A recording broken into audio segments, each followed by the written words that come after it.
ভাই, পুলিশ তো বইলা গেল রাস্তায় দোকান বসানো যাবে না, আপনারা কেন বসাইলেন? ব্যস্ত হইব না আমগো, চলতে হইব না আমরা। মূল সড়কে তো বসানো নিষেধ সরকারের পক্ষ থেকে, আপনারা সরকারের নিয়ম কেন মানেন না?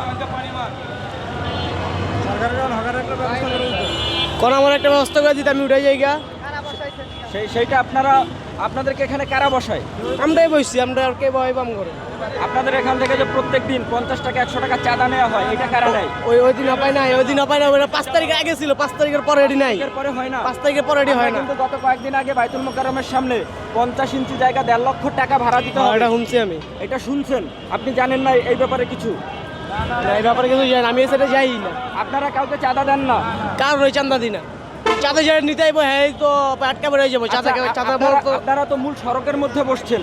এই যে রাস্তার ফুটপাথ থেকে শুরু করে রোড ডিভাইডার পর্যন্ত মূল সড়কে যে দোকান বসানো নিষেধ, সরকার বারবার নিষেধ করলে আপনারা মূল সড়কেই কেন বসেন? আমরা কি করে খামো?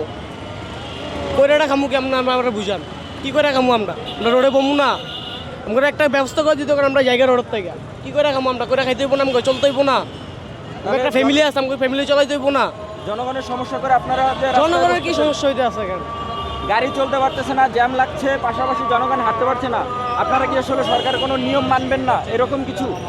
নিয়ম মানব না এটা বলতেছি না তো আপনারা। তাহলে আপনাকে সরকার আদেশ করার পরেও তো আপনি 5 মিনিট, পুলিশ চলে গেল 5 মিনিটের মধ্যে চলে আসলেন, এইটা কি আপনি সরকারের নিয়ম মানছেন? বলেন। দর্শক কোনো সদুত্তর কিন্তু দিতে পারেনি, কারণ পুলিশের সদস্যরা যখন এই সড়কে উচ্ছেদ অভিযানে আসে, তারা কিন্তু তাদের দোকানগুলো ধাক্কিয়ে বা ঠেলে সাইডে চাপিয়ে দেয় তাদের ভাষ্যমতে। এরপরে কিন্তু পুলিশ চলে গেলে তারা আবারও এখানে চলে আসে। গুলিস্তান থেকে আপনাদের সাথে ছিলাম আমি জহিরুল ইসলাম, সাপ্তাহিক আজকাল।